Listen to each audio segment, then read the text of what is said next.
एक सच्ची कहानी है जो मैं इस कहानी को अपने भजन के माध्यम से आपको सुना रही हूँ। एक खान साहब थे, वो एक पनवाड़ी की दुकान में रोज पान खाने जाया करते थे। एक दिन उन्होंने उसकी दुकान में एक तस्वीर देखी जिसमें छोटे से बालक की छवि थी। वो खान साहब उस बालक की तस्वीर देखकर पनवाड़ी से कहते हैं कि बालक तो बहुत ही सुंदर है। इसके सिर पर मोर मुकुट, कानों में कुंडल, तन पे पीतांबर और पाँव में पैजनियां कितने सुंदर लग रहे हैं। लेकिन बस एक ही कमी है कि ये जिस जमीन पर खड़ा है वो खुरदरी है और इसके पाँव में जूते भी नहीं हैं। ये खुरदरी जमीन इस नन्हे पाँव में चुभती होगी। ये बात सुनकर पनवाड़ी ने उससे कह दिया कि तो तुम ही ले आओ इसके जूते और उसे पहना दो। बात खान साहब को लग गई।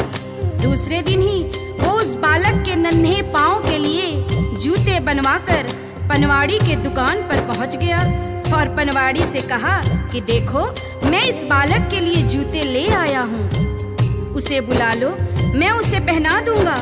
पनवाड़ी ने कहा, अरे ये बालक तो यहाँ नहीं रहता है, ये तो वृंदावन में रहता है, वृंदावन में। खान साहब कहते हैं, वृंदावन में?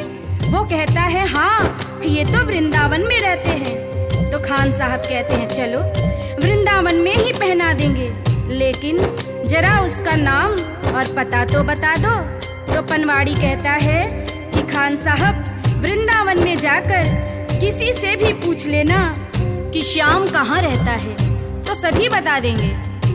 अब वो खान साहब वृंदावन पहुंच जाते हैं और हाथों में पादुका लेकर किस तरह से श्याम को ढूंढ रहे हैं। बताओ कहाँ मिलेगा श्याम, बताओ कहाँ मिलेगा श्याम, बताओ कहाँ मिलेगा श्याम, बताओ कहाँ मिलेगा श्याम। चरण पादुका लेकर सबसे, चरण पादुका लेकर सबसे पूछ रहे रस खान, बताओ कहाँ मिलेगा श्याम, बताओ कहाँ मिलेगा श्याम। वृंदावन में चूंकि श्याम के नाम से उस बालक को कोई जानता नहीं था और वो कई दिनों से उसे ढूंढते ढूंढते परेशान हो गए। आखिर एक सज्जन व्यक्ति जो उनको कई दिनों से देख रहा था और अपने पास बुलाकर पूछता है कि अरे भाई, तुम किस श्याम को ढूंढ रहे हो? उसका हुलिया मुझे भी तो बताओ ताकि मैं तुम्हारी कुछ मदद कर सकूं। तो खान साहब श्याम के रूप का वर्णन करते हैं, सुनिएगा। वो नन्हा सा बालक है, सांवली सी सूरत है, बाल घुंघराले उसके, पहनता मोर मुकुट है, बाल घुंघराले उसके, पहनता मोर मुकुट है, नैन उसके कजरारे, हाथ नन्हे से प्यारे, बांधे पैजनिया पग में, बड़े दिलकश है नजारे, बांधे पैजनिया पग में, बड़े दिलकश है नजारे। घायल कर देती है दिल को, घायल कर देती है दिल को उसकी एक मुस्कान, बताओ कहाँ मिलेगा श्याम, बताओ कहाँ मिलेगा श्याम। श्याम की जो छवि खान साहब उस सज्जन को बताते हैं, उसे सुनकर वो सज्जन को पता चल जाता है कि ये खान साहब किसे ढूंढ रहे हैं और वो उसे समझाते हैं। समझ में आया जिसका पता तू पूछ रहा है, वो है बांके बिहारी जिसे तू ढूंढ रहा है, वो है बांके बिहारी जिसे तू ढूंढ रहा है। कहीं वो श्याम कुहाता, कहीं वो कृष्ण मुरारी, कोई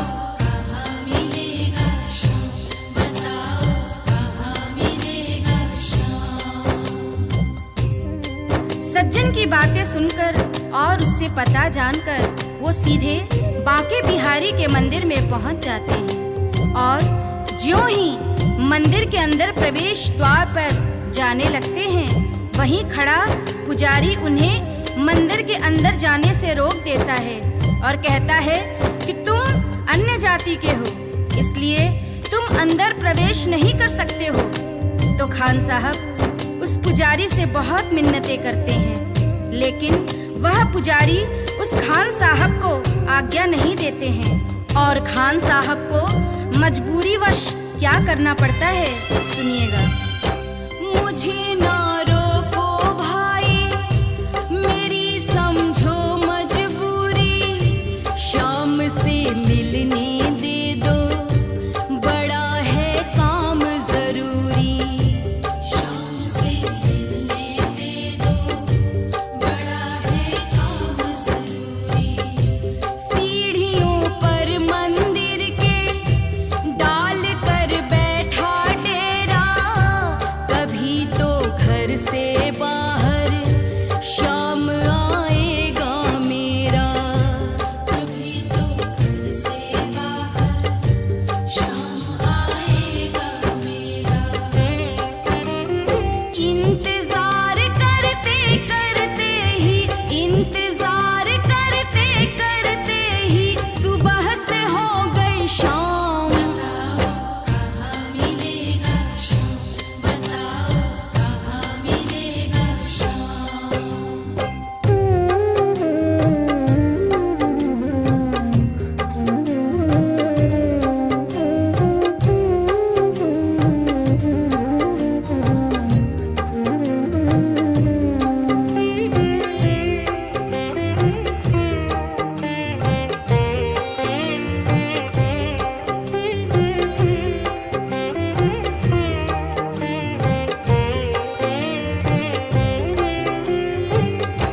जाग कर रात बिताई, भोर होने को आई, तभी उसके कानों में एक आहट सी आई, तभी उसके कानों में एक आहट सी आई।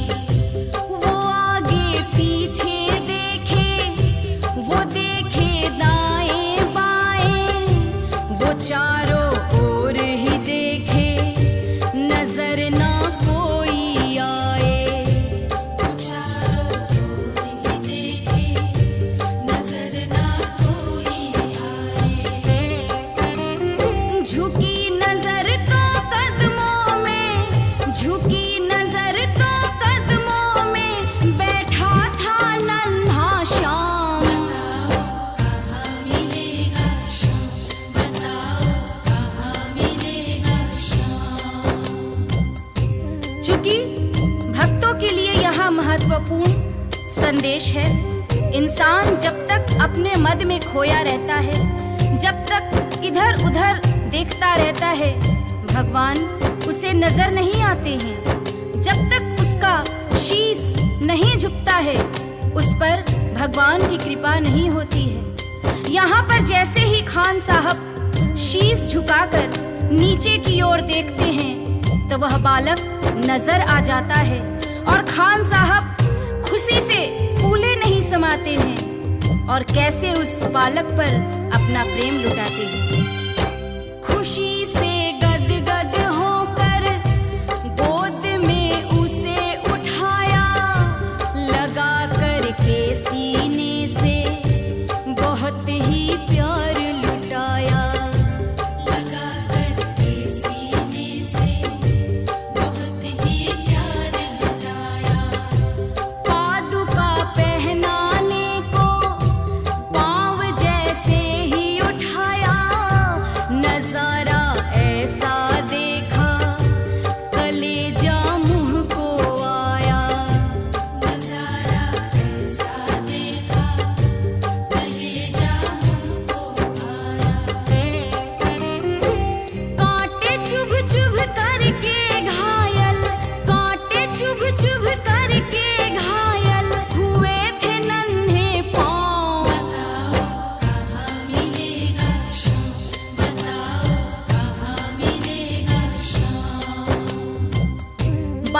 नन्हे नन्हे पांव कांटे चुभ चुभ कर छलनी हो जाते हैं, जिसे देखकर खान साहब का हृदय रोने लगता है और उनके आंखों में आंसू आ जाते हैं। वो सोचते हैं कि तस्वीर देखकर मुझे जिस बात का डर था वही हो गया है।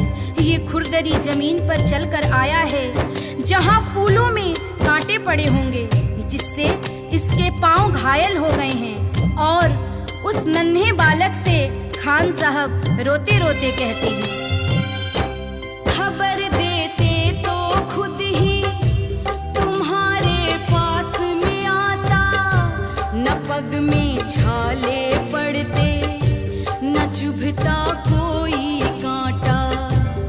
अब वो नन्हा बालक उस खान साहब की उंगली पकड़कर मंदिर के अंदर ले जाता है और बांके बिहारी की मूरत की तरफ इशारा करके कहता है कि बोलो खान भाई बोलो, अगर मैं तुम्हें अंदर बुला लेता तो तुम क्या मुझे पहचान पाते?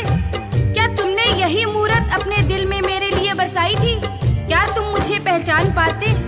नहीं पहचान पाते ना, इसलिए ही छवि जैसी तू मेरी बसा के दिल में लाया, उसी ही रूप में तुझसे यहाँ मैं मिलने आया, उसी ही रूप में तुझसे यहाँ मैं मिलने आया।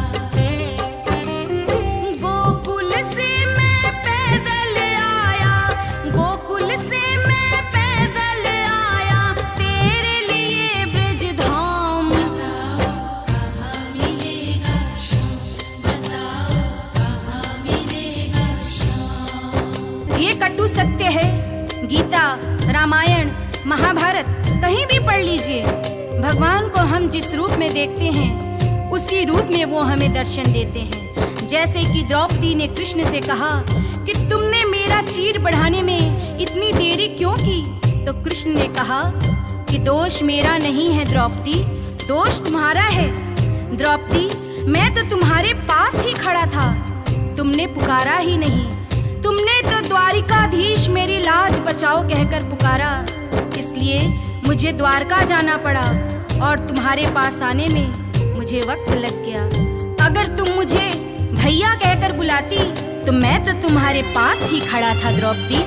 श्याम की बातें सुनकर कवि तो हुआ दीवाना, कहा मुझको भी दे दे तेरे चरणों में ठिकाना, कहा मुझको भी दे दे तेरे चरणों में ठिकाना। तो दुनिया का मालिक है ये मैंने जान लिया है, लिखूंगा पद तेरे